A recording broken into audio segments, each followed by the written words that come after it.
Good morning, happy Wednesday, and welcome into the number one Group of Five college football podcast of all time. This is the Group of Five guys. And if you're new here, if you don't know who we are, our mission is to be the voice for the Group of Five football programs because God knows we need a voice, Jeff. The voice that the mainstream sports media absolutely refuses to be. We need everybody's help to do that. We need you to hit the follow button on all the social media platforms at Group of Five guys. Go to YouTube, Apple Podcasts, Spotify, wherever you get your best podcast. Subscribe to the channel. Leave a 5-star rating and a review. Most importantly, share it with your family and friends. Or you can download the Varsity app for free and listen to the show on there. On this episode, we've got another proposal from the elites on how to destroy. I mean, it's their idea of how to fix, but it's really how to destroy college football. We had some Tuesday night. Not even Tuesday night action. We had a little Tuesday night Conference USA battle last night. Great game. We're going to recap. We got some Wednesday and Thursday games we're going to get into and plenty more. Hope you enjoy the show.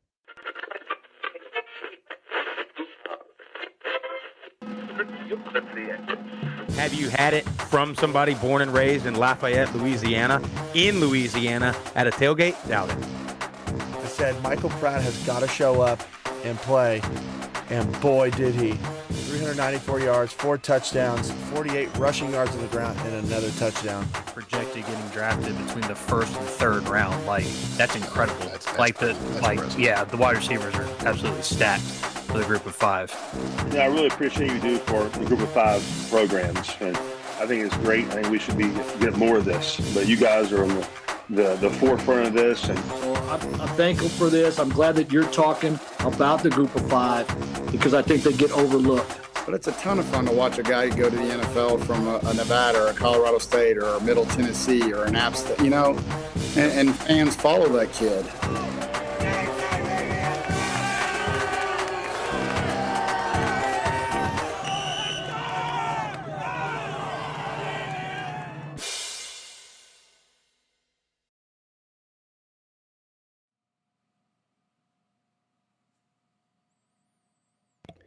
Jeff, can I tell you how bad I am at technology? What you got?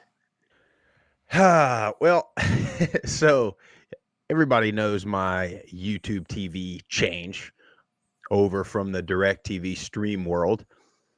Well, so, when we canceled DirecTV, like our contract, we already paid through yesterday, right? So we still had DirecTV. We weren't using it. We were using YouTube TV. However, we were using DirecTV Stream, so it came with like a little box. It wasn't the dish on the roof. You know what I mean? It was a little like streaming box. Well, little do I know that the Sprouse household, as we are old souls, our TV was not quite as smart as I thought it was. So it did not have the capabilities to it didn't have an app store, you know what I mean? To get YouTube TV on, which I didn't do because it was working still through the DirecTV thing up until damn yesterday. So yesterday, 7:30 rolls around. I get ready to flick on little Flames versus Panthers matchup, and I don't have YouTube TV either. Jeez. So I'm like, God bless. So I haul ass to the Walmart. Had to buy a Roku. Yeah. And I get that, dude, by the time I get that thing up and going, it's halfway through the third quarter. I mean, I had no idea. I thought my TV was smart enough, and naturally I don't watch enough TV to have figured this out before kickoff yesterday. So I'm in Walmart at 8 p.m. last night. And by the way, you go into the Walmart past about 6:30 p.m. and it starts changing quickly. There are some people. I've never seen more freaking slippers. I think people were still smoking cigarettes in the place. Slippers and pajamas, walking around Walmart. I'm checking out. It's 8:30. They get some small children in there, wide awake. I'm thinking, man, guys, you get them kids to bed. It's fall break up here, but it depends on what Walmart too. I've noticed that. Depending on the location, what town you're in. My wife's family's from Lawrenceburg, Tennessee. I bet that one's fun. You roll into Lawrenceburg, Walmart. I mean, honestly, any time of the day down there, and you got some interesting characters rolling around in that joint, as well as the Mennonites too. They pull up their horse and buggy, tie it up. Big Amish community down there in Southern Tennessee. Well, anyway, so I finally got that going. So I'm set up. I was gonna just watch it on my computer, and then I was like, well, you know what? Let me get this thing figured out before, Thursday, Friday, Saturday games, because we got some more games coming up this weekend that I'm looking forward to. But anyway, great ball game last night. First Tuesday night game of the year. We get a little overtime action. FIU gets real close to the upset. Yeah, I thought they had it too. But before we go any further, guys, as always, this show, this episode, this entire season, presented by Deca Gray Coffee Company. Make sure you visit decagray.com. Look for the Group of Five Guys Game Day Dark Roast. This is a special custom roast-to-order blend just for your Saturday game days, made for the Group of Five Guys. Use our promo code GOFG. You'll get 10% off, plus free shipping. They got all the good stuff on there. Check out decagray.com. Well, funny enough, Jeff, I had my notes pretty much prepared for this show towards the end of the third quarter on my thoughts on FIU. I was going to say, FIU, they just couldn't run the ball. Liberty looked fine. They did what they were supposed to. They ran the ball, but FIU was just really overmatched. And then all of a sudden, a little light switch flipped. And this kid, Kajon Owens, starts running like a madman. I mean, that kid, you just talk about running hard. Yeah. That kid runs hard, and he gave Liberty all kinds of fits. And, this is one of those games where I feel, look, Liberty's won 17 straight regular season games now. Mm-hmm. So, yes, a win is a win. But this really entire season, they haven't looked very impressive doing it. Yes, Quentin Cooley ran it all over the place. They couldn't stop Quentin Cooley. But we talk about winning with style a little bit on here, and they've not done that. They haven't done that one time. And I think, for Liberty, it's kind of, I feel like I'm starting to sound like a delusional fan here. I'm just like, it's just not pretty enough for me. I agree. I mean, I think that we said it last year. We thought they might have overachieved a little bit in year one. And it was just, a special season. Now, let's, win is a win is a cliche statement, but it's truth. Like, you're winning. It could be a whole lot worse off. Right. And you want to look better, especially if you're trying to get into a playoff, especially not having the app game. Like, there's a lot of things going against you. But I really think that Quentin Cooley runs this team. Like, everything needs to flow through him for them to have success. And I feel like, and I don't know if he was banged up earlier in the season or what the deal was. I just feel like he wasn't getting the touches. And then even in the beginning of this game, like, they're trying to do different things. It's like, just start off with that man and work everything through him and off of him. I think you're going to be more successful going that route, because when they finally started just feeding him, it seemed like it was at one point, there's like, you know what? The hell with this. Let's just give this man the ball. End up carrying it 29 times for 174 yards and 2 touchdowns. That's a Quentin Cooley performance. But I think you got to go to him earlier. I think you got to start that earlier, and I think you'll be better off. But, both defenses just aren't, on both these squads just really aren't doing it for me. There's just nothing that really pops out about them. And, Kewan Jenkins, I thought at times had some really good throws, and then other times he just kind of looked a little lost. So it's like, you got to just be consistent at the quarterback position. And then Salter, second leading rusher, also had 2 touchdowns on the ground. So Liberty wins. Yep. Was it what we expected, preseason? No, but they're winning. So you got to give them their due. Well, I think for me, like I thought this was going to be this entertaining, 2001 St. Louis Rams offensive attack, right? Salter throwing it all over the place, Salter running it all over the place, Cooley running it all over the place. And it really hasn't quite been that. And I think that may be what, it may be a situation where their game plan was, let's go try to win this thing with style and throw it all over the place. And then it's not really working. And they're like, okay, let's just go win this game. And then they start going to their bread and butter, which is give the ball to Cooley. Now, I do think, again, a win is a win, and you definitely rather learn and improve from a win.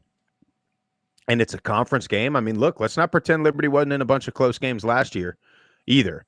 So I think maybe the expectation was a little bit higher going into this year. Now for FIU, I think, you hate to have a moral victory, but I mean, that's as close as FIU's been to beating a good team in a long time. Yeah, and it's the top team in your conference. Right. And you went on the road on a Tuesday night in a hostile. By the way, shout out to the Liberty students, especially home side. Mediocre. Students showed out, man. You got to study these people. I mean, Tuesday night. For what reason, Sprouse? Well, you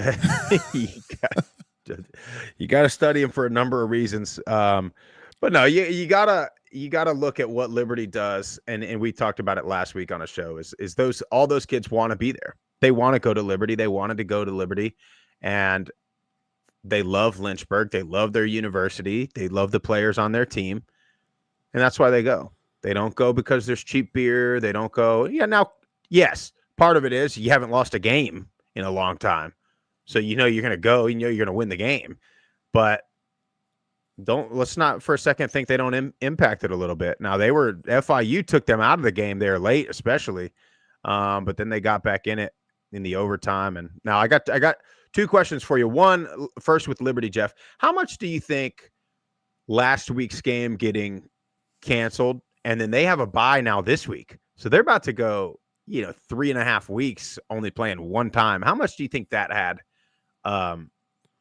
effect on this game at all? I think it has some, and I think it's going to have effects coming out of this week. It's hard to keep, you wouldn't think it would be an issue, but it is hard to keep your team engaged and, at tip top mental performance, mental, capacity when you have these awkward situations where you don't play, then you got a game, then you got to bye. I think, Chadwell's got to figure out some things to do in this long stretch to keep them ready and keep them engaged. Because as players, practice, trust me, you get to this, middle to the, 3/4 of the way through the season, you start to be like, let's get to the games as a player. You're like, I'm tired of, we've been doing this now since, summer workouts, fall camp. I mean, you're talking a couple months in, and your mental patience, I guess it is. You're like, all right, let's get to Friday. Let's get to travel. Let's get to the hotel. Let's get to the game. You're wanting to go. And when you have these layoffs, it just seems like it's kind of just, you're in limbo. It's dragging on. So, they got to figure out a way to keep these kids engaged, ready to go. Who do they got next on their schedule coming out of the bye? Kennesaw. Great question. So they're on the road at Kennesaw. So I think they'll be fine there. But yeah, there's definitely something to these long layoffs to keep your team locked in. And that may be part of it too, Jeff. I mean, again, no disrespect to Conference USA, but I don't think these players don't hear that that chatter about how bad the conference is. And so you're having to get up for an opponent that everybody else thinks is not a good one. So that can happen too. You're probably, especially without the app game, you probably, even if you go undefeated, you're going to need a ton of help, I think, for any playoffs. So they might be kind of not throwing in the towel, but, thinking what are we really playing for? We're going to go undefeated again, win this conference, and probably not go to even a good bowl. We're probably going to end up playing in New Orleans, or not that those are not great bowls, but not a New Year's type bowl. My question for you about FIU is, because I texted this about the overtime, but not about the regular season. Do you go for 2 right there at the end of regulation when they tied it? Not at the end of regulation, because you still had a minute 40 left. And at that point, if you're down 1, they can run the clock out. So I think you got to take the extra point there. Now, if they would have scored in overtime and didn't have the sack fumble, I think you 100% go for 2 and try and end the game, because at that point you've hung around. You've been able to climb back in it. You got to end this thing. Don't. The longer it goes, I think it's not in your favor. But unfortunately, they run that slot, that nickel blitz, and nobody picks them up. Keywan doesn't see him, and that's your ball game there. But I do want to shout out and Joe Judkins. He commented this last night and just said in the chat again, Travion Barnes, number 6 for FIU, hell of a performance. 2 sacks, 3 tackles for loss, 16 total tackles last night. I mean, they got pieces. We talked about that defense preseason. It just seems like they can't all play at the top of their game together collectively, and that's what you got to have week in and week out. Yeah, and if really, you think about a Liberty team, you hold them to 24 points in the regulation. I mean, it's a pretty good showing from that defense, especially late. Again, you go down 2 touchdowns and you hold them the rest of the way. But yeah, FIU, they always got dudes and pieces all over the field, and just gotta. But I hope that they, Coach Mack and FIU can use that as a building. Look, we talked about them preseason. We said it's Liberty. Then you have this second tier of probably Western, and it looks like maybe Sam Houston right now. And then the rest of that conference is wide open, and I still think FIU's got a good chance to win 6 games and make a bowl. They're 1-1 in conference. Everything they want is still ahead of them. They could, if they win out, they can have a rematch against Liberty in the conference championship game. If Liberty wins out, it's going to get interesting here in a couple weeks when you start having Western, Jacksonville State, Liberty, I don't know. I think Conference USA gets a pretty poor rap, as sometimes as they should, but it's still gonna be fun to follow and watch, and you're gonna have some big matchups down the stretch. It's funny because again, we talked about this. Conference USA does get a bad rap. However, Conference USA's second or third best team in Sam Houston went and beat the Sun Belt's maybe best team in Texas State. So it's funny how that plays out. And again, I know I'm not sitting here saying Conference USA is as good as the Sun Belt. I don't think it is. I think top to bottom Sun Belt is, if nothing else, the most competitive conference in the Group of 5. But anyway, speaking of conferences, speaking of Group of 5, Jeff, have you seen the movie Rudy? Have I seen the movie Rudy? Is it and now, although you're talking about one of the most fraudulent, fake, what's that? Where they add on, what's it? I can't even think of the damn term. I ruined embellish the story. Yeah. My God. Well, speaking of fraudulent, speaking of bad, we've got Project Rudy now in the works from make it clear, some ex-Disney execs. These are not current Disney employees. These are apparently ex-Disney execs. With this idea of taking, 70 teams who they consider the top brands in college football and eliminating games against anybody else. Yep. And one of the, reading through the original article, one of the main things was eliminating any FCS and Group of 5 games or FCS and Group of 5 opponents. I've said this for a long time. If they want to do that, fine. But there ain't 70 teams, buddy. That's my issue. My issue is, there's probably like 8 teams. You could make an argument for probably another 8 or 10. But after that, I don't know. I just, Jeff, this is they're having these secret meetings they're having all this stuff. It's such an effort to get rid of half of the country's football programs, essentially. I don't understand it other than money and greed. And I don't know what I don't think this is going to happen, right? Like, it doesn't seem like this has got a ton of traction. It's just a proposal. But man, every week there's a new proposal on how to get rid of the group of five, essentially. Well, that's what they've wanted. And we've said that for 4 years now on, the writing has been on the wall. They don't want the group of five. They don't want the FCS. And what it comes down to is money, because I think they realize they have to incorporate, they can't just have their 12, 18 teams, whatever they truly want. So they cut it off at 70 because you do have some big fan bases and big brands that are outside of the top 8 teams that probably generate some value. The only reason why I think this might have some traction is because they're willing to infuse $9 billion. Yeah. Private equity funded too into the system. So what that'll do is you get an influx of cash for all these teams. You cap it at 70. So you eliminate having to share any of that money with the other, 60 something plus teams. And it's just so funny. We're going to use Rudy as the name for this, when number one, we're going to try and make, this is like Washington. It's so political. We're going to try and put a nice bow on this and make it seem like this is to help everyone, help the underdogs, because Rudy was an underdog. Look, Joe Montana already debunked this entire movie. He did. It's not how it went down. Rudy barely played.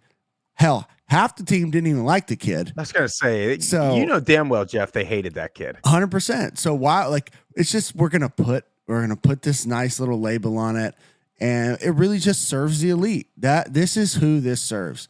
And it doesn't give opportunity to the rest of the schools and the rest of the country. If this past weekend did not prove that anybody can get beaten or upset and you need to settle it on the field week in and week out in the playoffs, then there's nothing that I can do or anybody can do to convince you otherwise, because you had upset after upset. Vanderbilt had never beaten a top 5 program in their entire history. And what do? Beat the number 1 team in the country. How did that happen? It didn't happen in a simulation. It happened on the field with real people, with a real game. Settle it on the field. I don't understand. If they would just embrace all the schools, there's a way that everybody can make money in this thing. There's plenty of markets. But instead, let's alienate over half of these markets and just throw them to the side, and let's consolidate our money in a bigger pile, and we're just going to keep it all. I mean, it's par for the course. Jeff, in anytime you have Disney and the SEC and the Big Ten all kind of meeting in secret, it reminds me of in the late 1930s when Hitler and Mussolini got together and formed the Axis powers. A little secret. You have a little meeting, form the Axis powers. But you know what we need, Jeff? We need a damn Harry Truman to come in and drop a bomb on this whole thing. Well, because it's starting to piss me off. Well, I'm going to be honest. The meetings are in Nashville. I might pull a old Tommy Callahan and strap some road flares to my chest and go up to the damn hotel. You knew. I want in this meeting. I want a seat at the table. Here you go, pal. I've been wondering when you were going to dox this meeting, Jeff. I mean, it's right there in your backyard. I think it's today. If I'm not mistaken, I may need to go up there. I thought they already had it. I thought it was Tuesday, Wednesday. And if that's not, I'm obviously joking. It's like, if that's not a lesson for the ACC and the Big 12 and the Pac-12 or whatever they're going to be, that you're not a part of this. We're gonna bring some of you along because we got to get to our 70 team number or whatever we got to get to, but you are not. You have no say. We're going to do what we want to do, and we'll drag you along if we want to. So you guys better quit pumping your chest like we've been telling you. Well, here's the other thing, too, Sprouse. Says over the last 4 months, more than 25 athletic directors from power conferences were given this presentation on Rudy. Conference commissioners from the SEC, Big 12, ACC had details on the model shared with them directly by the architects of the model. On top of that, former Notre Dame athletic director Jack Schwarber. Schwarbrick dude. recently joined the team for Project Rudy. Why is this guy, who's supposed to be retired, still included in these conversations? What does he have on everyone else? He's got to write a book called The Art of the Deal 2, because that guy has somehow found his way at every table, making decisions for everybody, and he's not even the current AD of the school that gets to bypass all the rules and regulations. We're going to have the SEC and the Big Ten and Notre Dame. I mean, it is unbelievable. It's wild. Joe said, what destruction would this cause the other sports?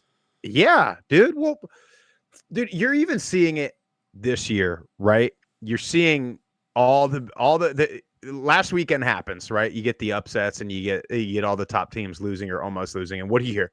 Oh, well, poor Miami had to travel to California and play. It was 2:00 in the morning, Miami time. Oh, poor USC had to travel all the way to Minnesota. That's why they lost that game. Oh, Michigan had to go all the way to Washington to play that game. And it's like, yeah, now do that 3-4 times a week in a baseball game or a volleyball game in the middle of the week. And I mean, I know we can the student athlete verbiage can go, because that's not happening at all anymore. I mean, you're gonna have these guys traveling 3-4 days before the game, staying in hotels. I mean, can we just stop pretending? That's my thing. Can we just stop pretending that any of this is for anything other than money for the executives?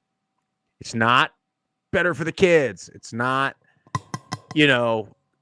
better for the fans. It's not. No, it's all for these people to have more money. And here's the other part. They keep saying that, it's going to be marquee matchups every week. So you're going to have, and it's like, yeah, but then give it a year and those marquee matchups are going to be watered down. Yeah, everybody might watch Alabama versus Georgia, but nobody's watching Mississippi State and Alabama or Mississippi State and Arkansas. Kentucky, Arkansas. Yeah, nobody's watching that. So it's going to keep getting watered down, because then what you're going to have is you're still going to have your top 8 are going to dominate everybody. And then nobody's going to care about the middle of the road games, which is what you've gotten already. Now, if the Paul Feinbaums of the world, who we all saw his take where he said that Georgia Southern beat Vandy, but it was Georgia State, whole ordeal. If these guys would plug and watch and promote FIU versus Liberty on a Tuesday night, we have great football happening. We have great games happening all over the place, entertaining, great players. And yet the world ends because Alabama lost. Virtually no celebration of Vanderbilt winning or what Vanderbilt did right. It's all about, Nick Saban would never. And boy, we told you that too. All you Group of 5 coaches out there that are wanting these jobs. I mean, look at guy beats Georgia in his second game or whatever it is. He's on top of the world. A week later, Nick Saban would never. Team has no discipline. Nobody's ever lost to Vandy like that before. Most embarrassing loss ever. Sorry, man. Tried to warn you. I don't know. I remember a Saban-led team getting their ass kicked by Georgia Southern not too long ago. So, the thing that blows my mind is these media companies, you have the power to make whatever it is that you want important and have, validity. And yet you still refuse to give midweek games, great football, even on Saturday, in the Group of 5, any recognition, any credit. You could be a catalyst. You could help build the market even further around these programs, but yet you take the easy route and talk about the same 8 teams over and over and over and over again. And you give, I don't know who the hell was calling the game last night for FIU and Liberty, but it was not good. Yeah. I mean, it was poor. Well, and that's the argument that I've always made, right? You give me Herb Street and Fowler on ABC at 7:30 calling that game, and you would not be able to tell that this is just a group of 5 game. I'm telling you, you wouldn't know the difference. That's why that Texas State, Arizona State game the other week was big time ball. I mean, looked like 2 elite programs going at it because the atmosphere was great. The call was great. The production was great. They were prepared to talk about the players and coaches and all of that, and I will say this though, I will give CBS Sports a little credit because post game, they actually spent a little bit of time on it before they moved on to the other games for the week. Although the one guy did call Jamie Jamie Caldwell. He did. And maybe it was just an error, but yeah. So that did happen. But anyway, you're right. I mean, and that's how I feel that these ESPN Plus games, unfortunately, the production is bad. Typically you have younger, inexperienced people calling those games, which is fine. They got to do it. They got to grow. But you want it to look like big time football. Put the big time A-team announcers on that thing. Give me Gus Johnson calling a Caden Salter run or Quentin Cooley run. Oh, it would feed families, Jeff. I just wish that there was a group of people that really cared. I know about the group of 5 and that wanted to, make it their life's work promoting it. It doesn't even have to be a group, Jeff. It could be two guys, three guys, maybe. I mean, so if anybody out there knows a media company or has a I know, dude, bucket full of cash that wants to get behind us, give us a call. 615-900-4286. Or a simple email, group5guys@gmail.com. You can even DM. We could take this as unprofessional as we want to. Slide right in them DMs. Anyway, a little bit of breaking news from yesterday. The Friday night Memphis at South Florida game has been, for now, moved to Saturday. Have a feeling that may not happen at all. But this hurricane, Milton, is bearing down on that Gulf Coast of Florida, and it ain't looking too good. So prayers for those people first and foremost, that they stay safe. As far as football goes, yeah, this is a huge game. So I don't know. I think in places like that, they're a little more prepared for a hurricane. I mean, it's kind of part of. But if this thing stays a Category 5 and as big as that thing looks and as small as the eye of this one is, it could be rough. The flooding could be pretty bad there. So, yeah, man. I don't know what they're going to do because this is – where do you make this game up? Because I just – unless it loses power and dies down and doesn't do what they're saying. I mean, they're talking like biblical – yeah. Once again, like this is, and we got family down in Cape Coral. So this is, I don't know what's going to happen. All the interstates are like backed up because everyone's trying to leave at the same time. So even if they wanted to move the game, I know there's no flights as of yesterday and today aren't going out. Yeah. Well, that's what you got to worry about. How does, if you move it somewhere else, how does South Florida get there? If you keep it there, how's Memphis? Even if you move it to Saturday or Sunday, how's Memphis? Yeah. When are they going to get there? And then if it does happen, how much effect does all that have on either team?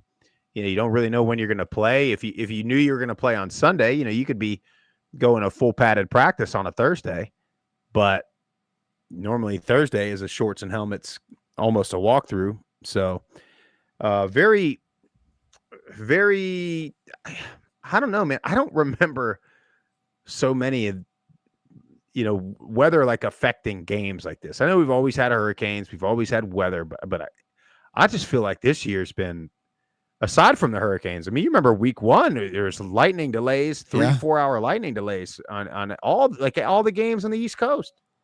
Well, Sprouse, you could get real political real quick if we wanted to. I told you, dude, Al Gore was right. No, I don't know, man. We could. But we can't, Jeff, because we do New Mexico State at Jacksonville State tonight. Isn't this Jacksonville great? State. Tuesday, It's so good. Wednesday, So, Thursday. well, look. Here's the thing. I'm going to be transparent with the world here. If this game is on Saturday, it's unlikely that I have it up on my 4 YouTube TV windows, unless it's the only, unless there's not more game, if there's less games than that. But I'm going to sit there tonight and watch the whole game because I really do. I want to see Tyler Huff. They made that quarterback change. Jacksonville State looks like a decent little ball club now, and I want to watch him play.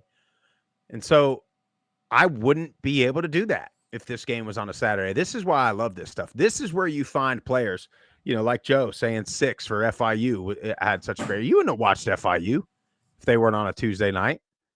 So you're seeing these players that you wouldn't normally get a chance to see. And that's why that goes back to why don't these guys promote these group of 5 games? And they should. And they need to start promoting these players that are NFL guys, that are all conference guys. Not everything is about, your 5-star recruit in the SEC. I mean, there's NFL guys all over the field. There's great players all over the field. There's great coaches all over the field.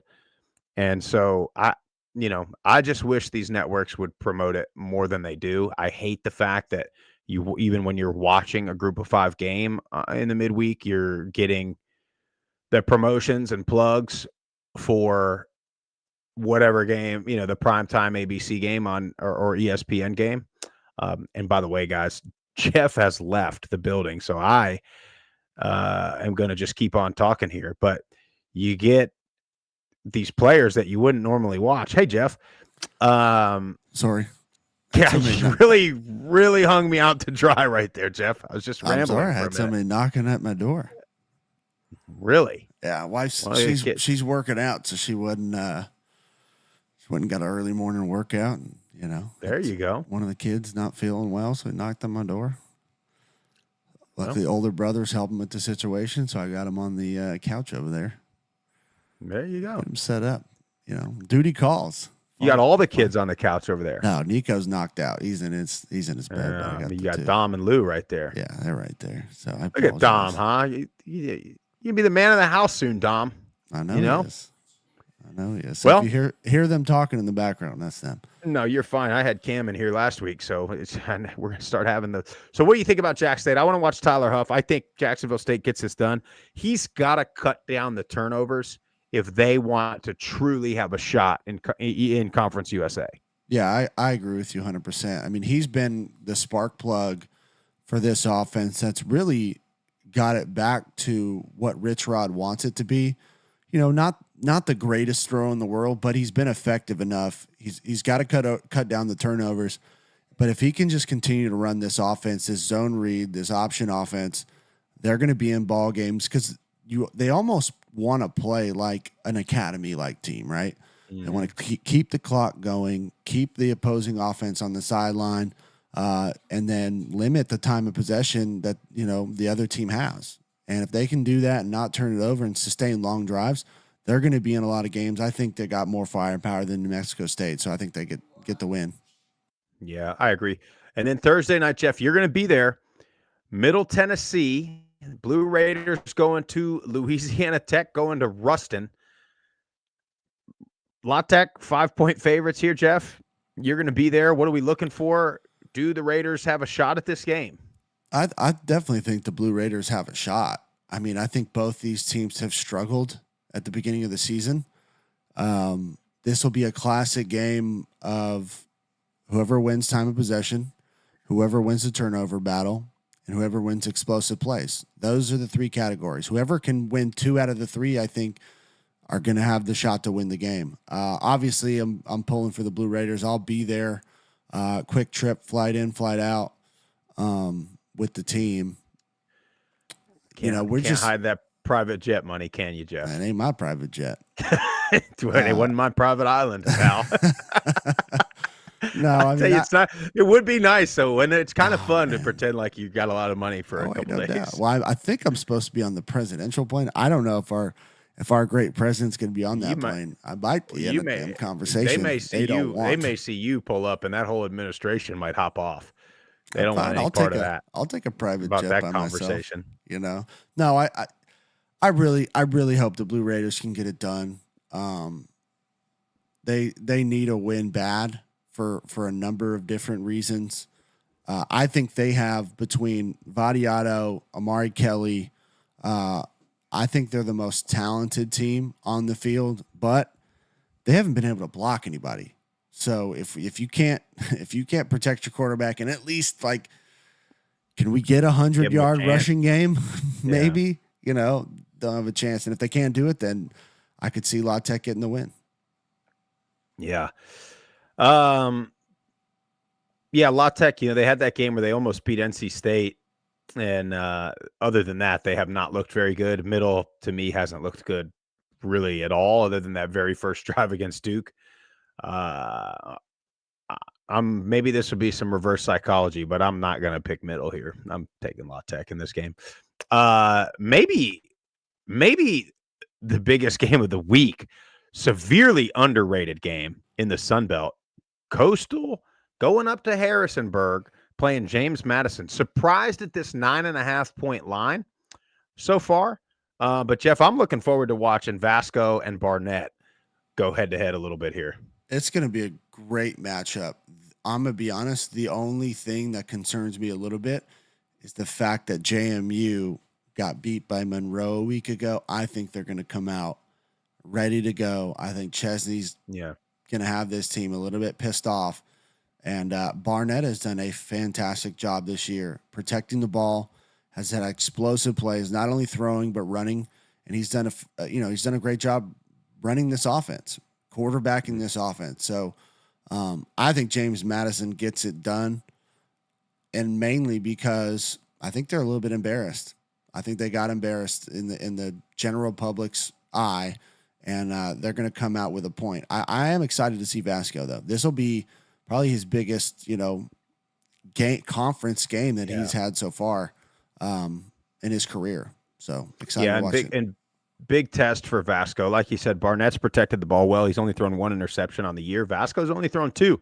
However, James Madison on defense, second in the country in interceptions. So little bit of a matchup to watch right there. Funny enough, Jeff, I was going to go James Madison on my pick here because I thought for sure you were going to go Coastal, and I didn't want to offend anybody. Now that you've gone James Madison, I'm going to go Coastal here. And you know why? And I'm going to give you 2 reasons why. One, I sort of think James Madison is closer to the team that lost to Monroe and struggled against Gardner-Webb than they are the team that scored 70 on North Carolina. I think Coastal has been relatively consistent all year long. And I'm about tired of Steeple calling in here telling us we don't believe in the Chanticleers. So I'm going to take Coastal on this game. I think this is going to be a very, very good game. This is going to be the one you want to watch, everybody. So if you're a Group of 5 fan, if you're not a Sun Belt guy, watch this game. This is two of the favorites in the East right now. So look out for that, Coastal at James Madison. And then last one of the midweek, UTEP at Western Kentucky. Western Kentucky, 19.5-point favorites. Going to be tough for the Miners, I think. Yeah, it's going to be. I don't know about the 19.5 points. That's a lot. The thing though is UTEP's, they got a long travel. It's a long travel for them. They have not been able to score on offense, and that concerns me.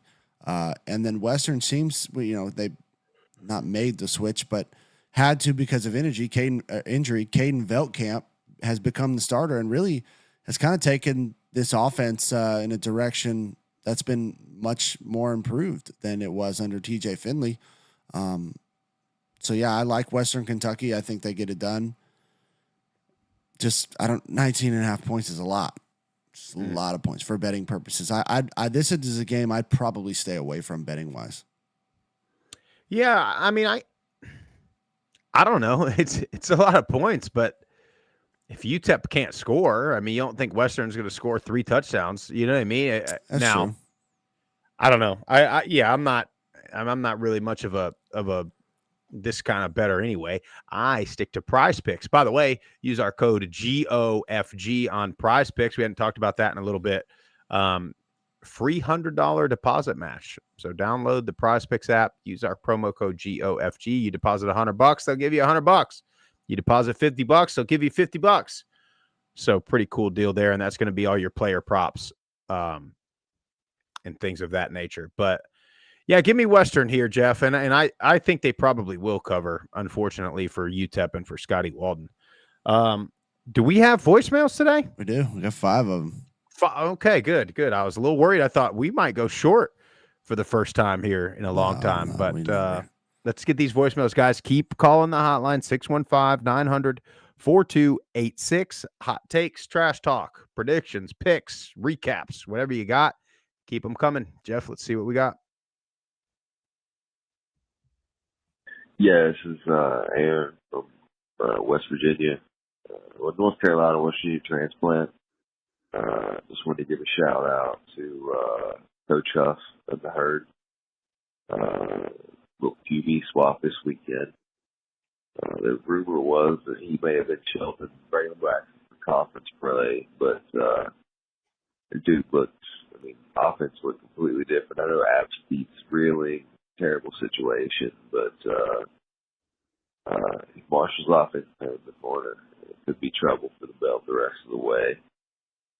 Looking forward to a big game this weekend. Hopefully we can get by Georgia Southern this weekend and clear it up for the rest of the way, baby. Go Herd. I'll tell you what, that's going to be a good game. Mm-hmm. Marshall, you Georgia have Southern. your 4 best teams in the East all playing each other this weekend. Uh-huh. And I think it's a whiteout down in Statesboro, 8 p.m. Eastern, ESPNU. I don't know who you're going to get on that call. That's probably an Anish Strap, and it's probably an Anish game.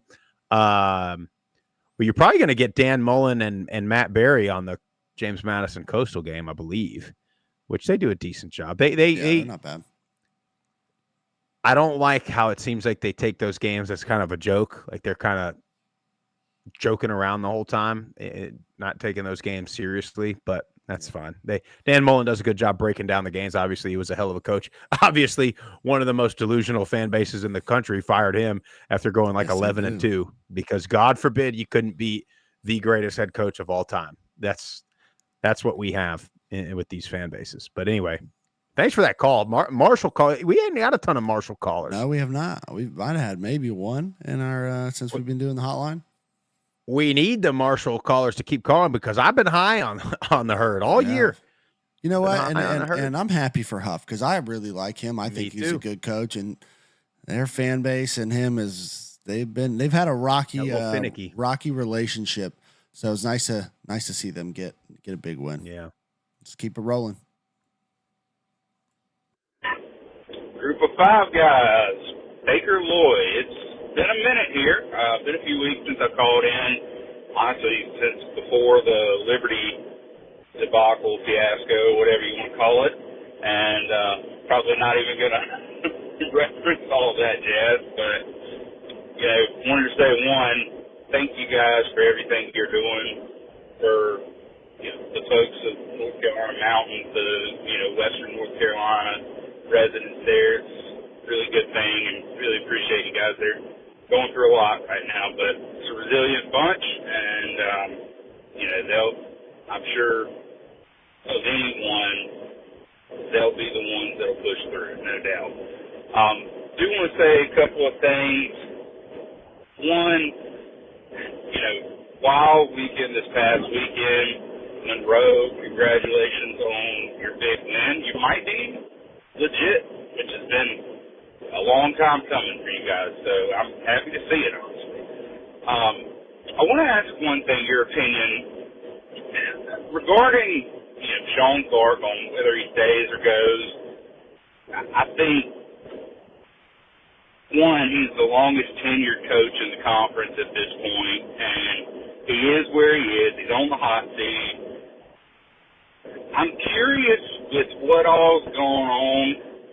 You look at some other examples of this, and I know it's kind of a tough one, but like Blake Anderson at Arkansas State, when he had his wife pass away, when he was on the hot seat, it felt like maybe, they got put in a tough spot at that point. They didn't want to fire the guy, after everything he was going through, and then he ended up eventually leaving. But they kind of slipped into mediocrity over there.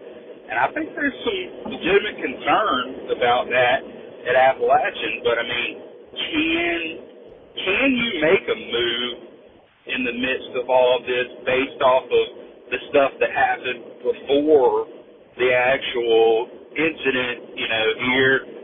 Can you actually do that, or is that going to be too controversial, too big of a move? And if you don't, I mean, do you just slip into mediocrity potentially and just deal with it?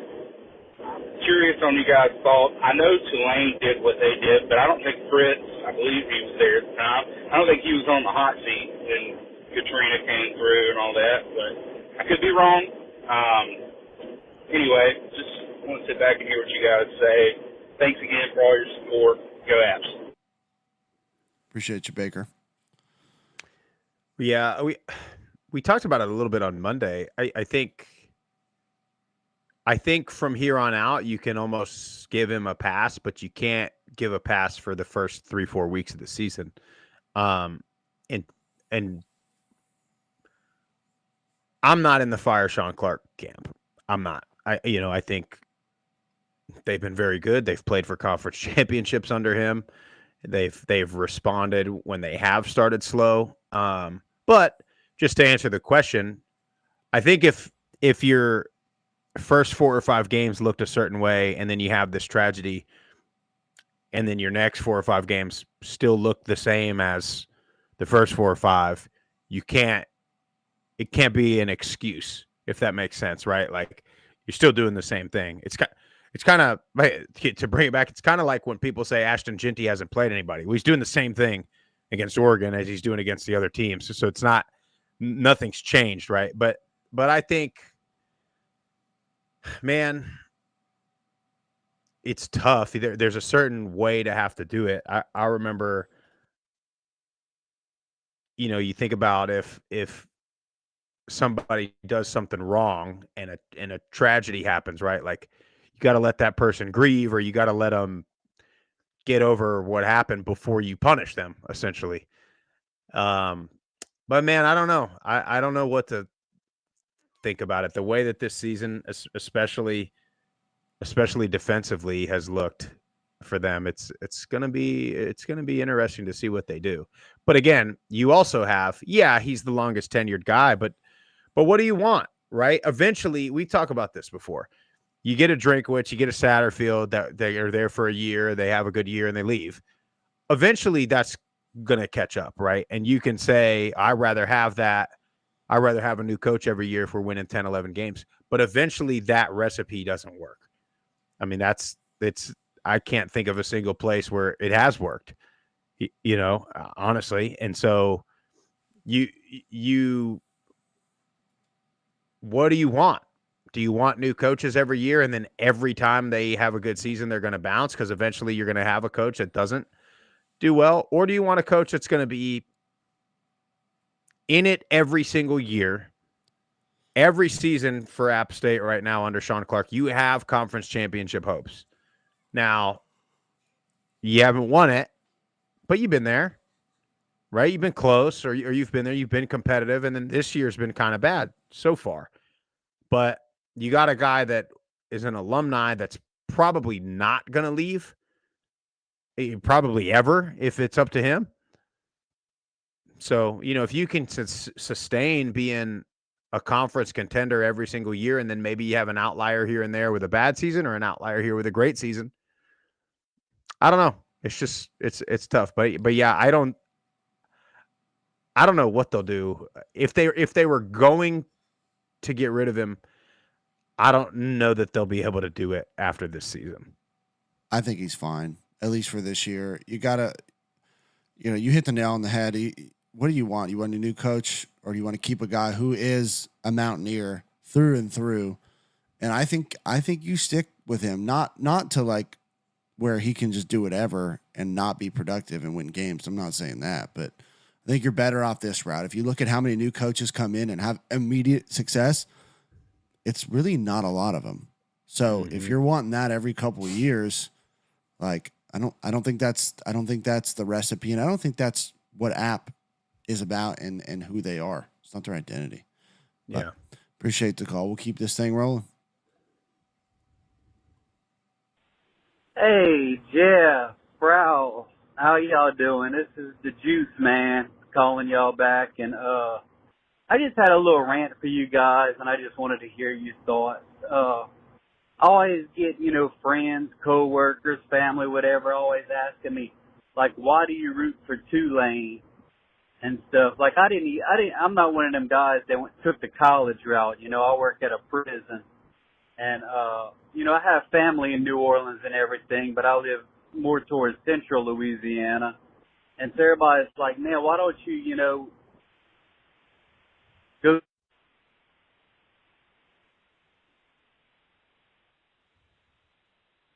visit my grandparents and stuff to go see the Tulane games and stuff and New Orleans. I get really excited about it and everything. And I don't know, people think I'm weird because I'll root for the little group of 5 team around here, but I love Louisiana, I love New Orleans, and in my eyes, Tulane is really New Orleans college football team, and I think they should get a lot more love by the locals than what they get and stuff. So I just wanted y'all's take on it because it gets on my nerves sometimes, and I'm wondering how y'all think I should respond to the haters when they ask me stuff like that. But anyway, y'all have a good one. Appreciate you, Juice. Well, Juice, I'll tell you how you respond. You give them a simple double bird and a Spartan kick down the watering well. Now, look, those people are weird. Those people are the people that just fall in line with the masses. That's what they are. They're the people that see something on TV and they go, oh, Baton Rouge. Oh, let me just fall in line with everybody else. No freaking backbone. That's what those people are. You're rooting for the local team. Yeah, you didn't go there, but it sounded like he didn't go to any school. So why would you, like, I don't get it, dude. I just don't get why you wouldn't root for Tulane. Yeah, and the phone cut out there, but it seems like you have childhood memories growing up going with your grandparents to those games. Like, that's a perfectly valid reason to support Tulane. You have, memories and experiences that are near and dear to your heart that you remember going as a kid. And that is honestly, I'm going to tell you, that's the vast majority of these, Power Four programs, fans' reasons of why they support the team. They didn't go to school there, but they went there because their parents were there and grandparents, and that's all fine. And that's all fine. I think it's great that you're supporting Tulane and that you're standing, as the kids say, standing on business about your team. And, just ask them, hey, well, what school did you go to? If they went to LSU, fine, no problem. But I bet you're going to come across a lot more people that didn't go there, but they support them. And and probably went to Louisiana or Monroe. That's right. Or probably not a lot of people graduated from Tulane. That's a pretty impressive deal. It is. And honestly, next time, just be like, well, we have the best team in the state of Louisiana right here in New Orleans. Yeah, just tell them you're on a bandwagon. just say, yeah, dude. I don't know.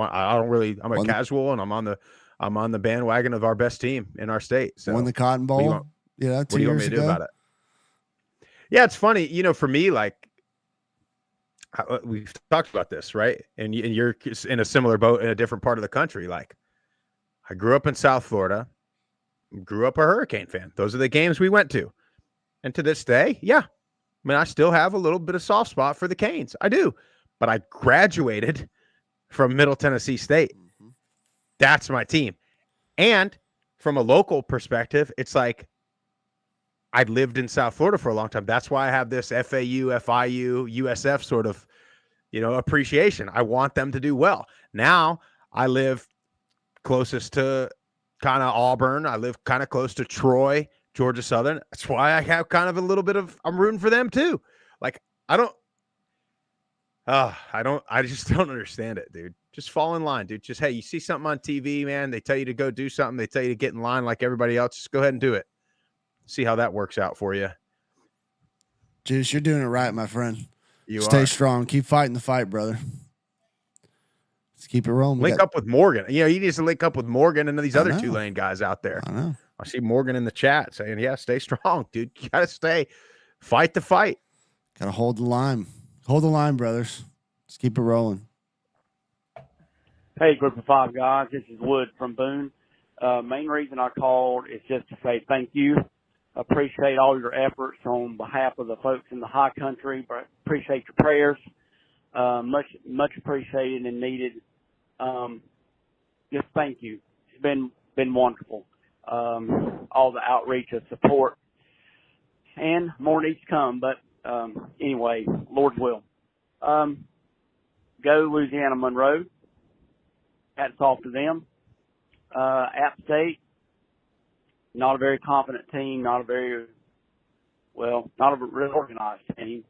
Don't think I've ever seen defense look quite like this. And I'm not saying this pertains to App, not at all, but I just have an overarching question for you guys. Do you think the way NIL is now, where, you know, the quarterback might get who knows what, and the other guy, tight end, might not get anything, you know, do you think this NIL stuff is having effects in the locker room? You think it's causing any dissension or division? Again, I'm not pointing it out on that. That's just a general question. And I also want to set something straight about Liberty. Personally, my own son visited Liberty as a potential place to go to school.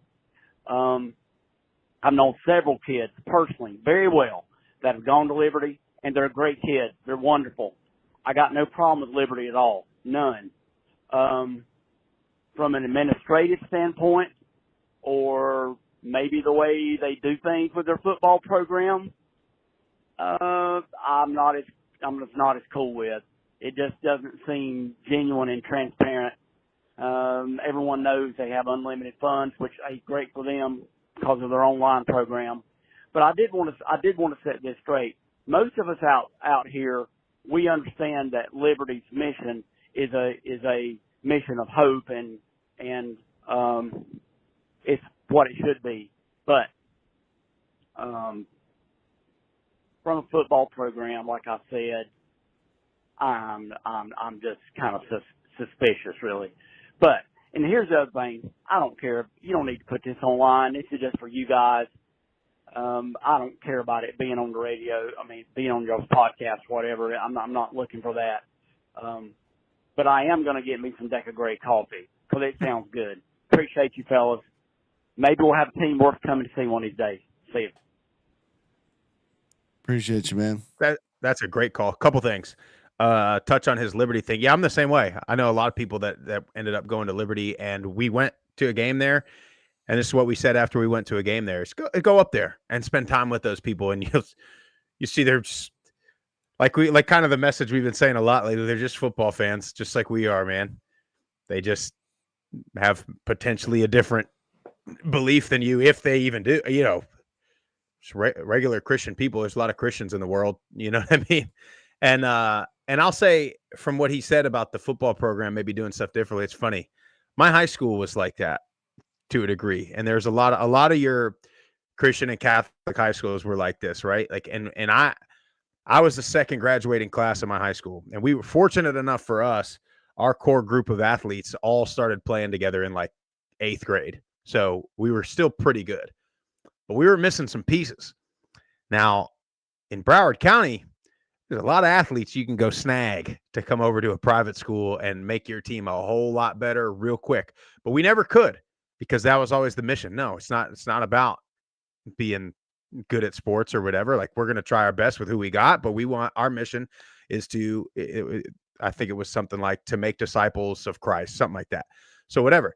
Well, not to throw my high school under the bus, but I always was like, dude, we got to go over here to Boyd Anderson High School and get a couple athletes. That's what we're missing. We're missing some guys. They wouldn't do it. Now, all of a sudden, the demographics of that place have completely changed. They're winning national championships in basketball. I started at center for my high school basketball team, okay? I don't think I make the roster anymore. They're winning state titles in baseball. We were always real good at. Football's and I'm thinking like somewhere along the line something changed and somebody made a decision that you move the needle a little bit, right? Or you move the goalpost a little bit. And whatever. Look, you can be good at sports and you can try to be good at sports. And you could also say something like, well, a good football program is going to bring eyes to our message and our mission, which that's an argument too. But anyway, I don't really have like a final point and like what's good or not on that. But I think that's something to say. And then the last thing is, he said, do we think like NIL is affecting locker rooms? Absolutely. I think it is.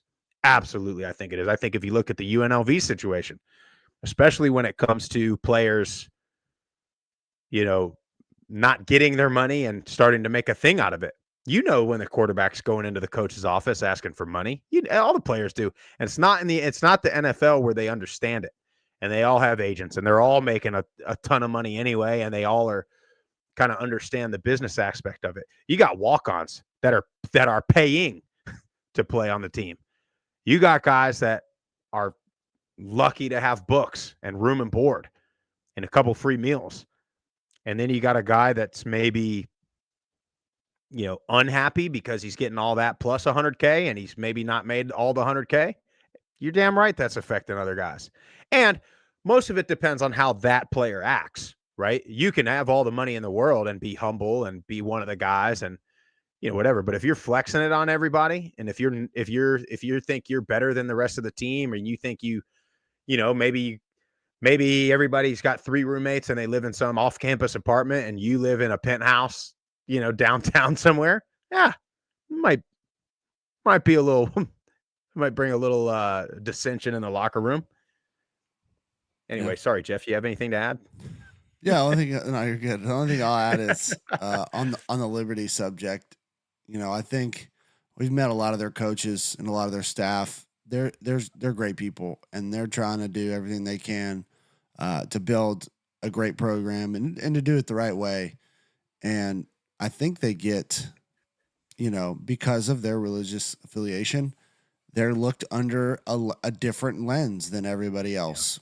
Whether you like it or not, the court of public opinion is what it is. And but I think if you look the way that their program was ran, and you look at another program that might not be have a religious affiliation, I would vibe to say that they're both ran very well, and they're trying to improve. They're trying to make their student athletes better.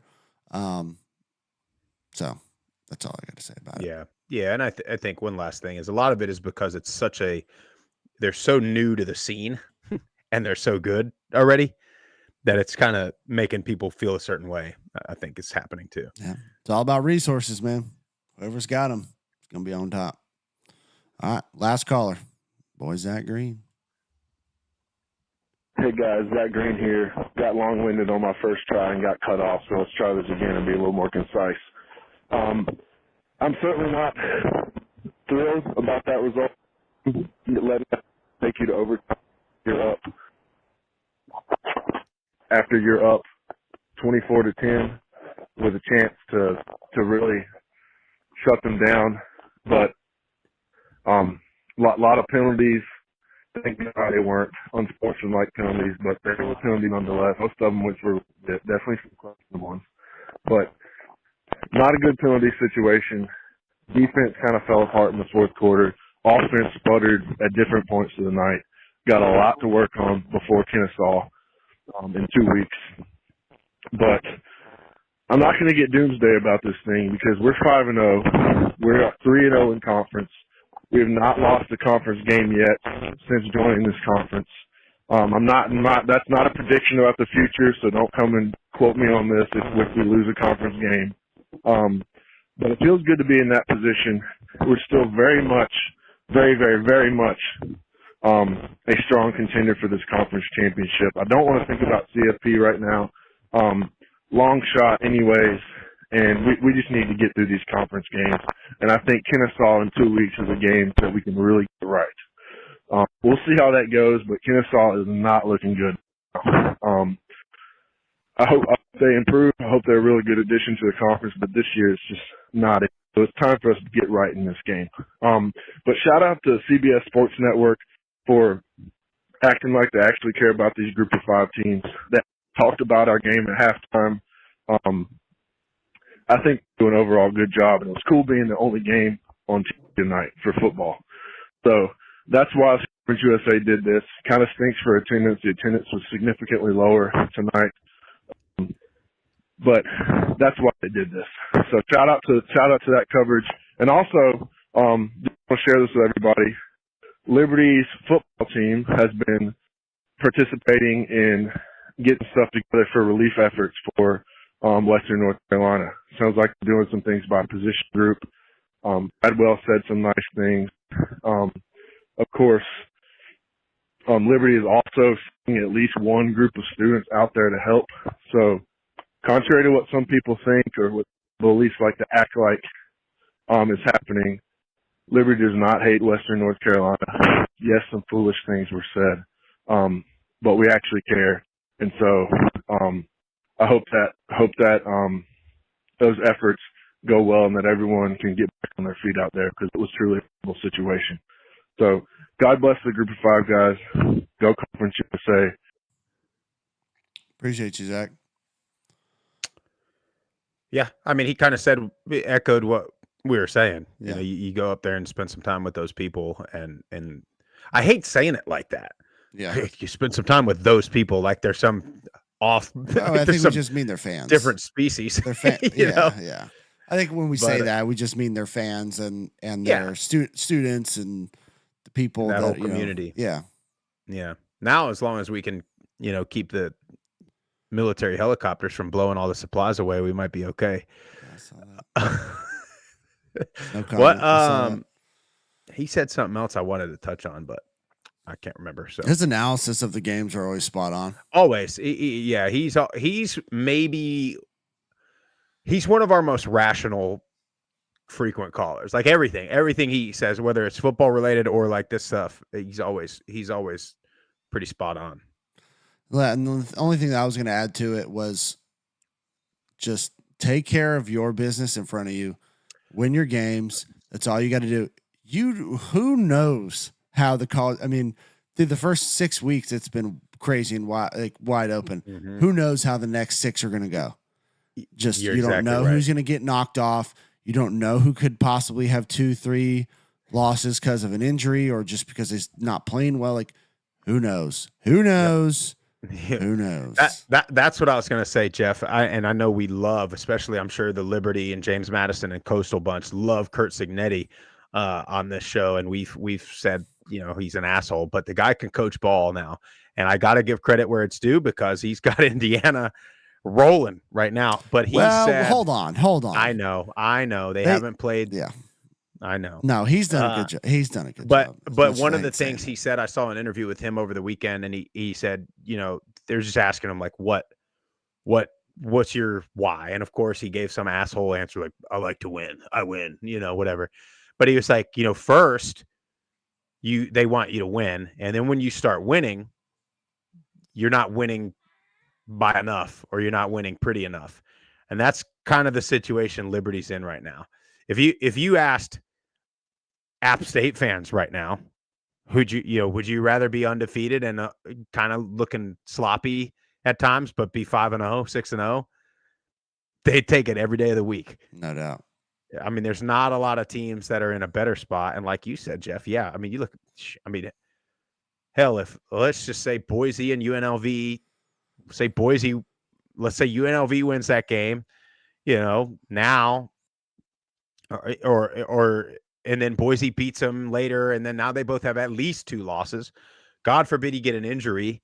They both and got to play Fresno San State Jose beats State. somebody. Who's 4-1. Yeah. Yeah. You never know. You look at the American Conference. I mean, you still have Army Navy sitting there undefeated. Memphis already has a loss. Tulane's got 2 losses. If they lose again, they're probably out of the mix. If you get a 3-loss team that wins the conference championship, that's your best shot, I think. A 3 or 4 loss that that isn't supposed to win the conference championship wins it. That's your best shot, in my opinion. Just keep winning the games in front of you. That's all you can do. Yep. Is that all we had? That's it. Hey, look, thanks everybody for watching and listening. Friday morning, check us out. Jeff here is going to be on about 2.5 hours of sleep, possibly Friday morning, coming back from Ruston. But if you're in Ruston, by the way, shoot me a DM. Love to come meet up. Slide in the DMs. Yeah. Where are you sitting? Presidential suite? Honestly, I have no idea. I want to watch. You gotta get on the field. Yeah, that's my plan.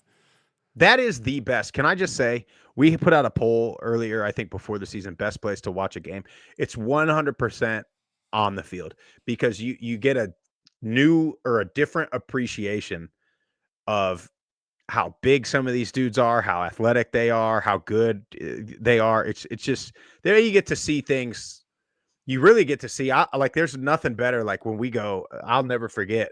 I think it was the Tulane South game we went to last year, Jeff, and we're sitting in the opposite end zone, 80 yards away from Tulane, and you see the play open up, and it's quarterback's just gotten the snap, and you're like, a touchdown, no doubt, here it comes, and then you get a bomb. Pratt throws a bomb, and so that's what you can see on the field. The suites are fine, but you got to be kind of quiet in the suite. You can't, it's a little bit very demure, as they say. I'll be out there on the field. Got my little notepad. We doing calves and glute checks. Do you still have your official notebook? I purchased a couple notebooks. I went to the Dollar General here in Georgia, and I got a little 5-pack of. And my first one got so sweaty from that damn Statesboro. You can't even use it anymore. It looks like it was in the washing machine. But anyway, we do the calf and glute check out there. But some good games. We'll catch you Friday morning recapping all of those, and then we got another big weekend, guys. Season's starting to shape up a little bit now. We're just now finding out how good or bad some of these teams are. Just keep that in mind. 5-6 games in, you just now starting to see who's actually who's what we thought they were, and etc. But make sure you follow us on all the socials at Group of Five Guys. Subscribe to the channel wherever you get your podcasts. Most importantly, tell your family and friends all about us. Have a great hump day. We'll see you Friday morning. We're out of here.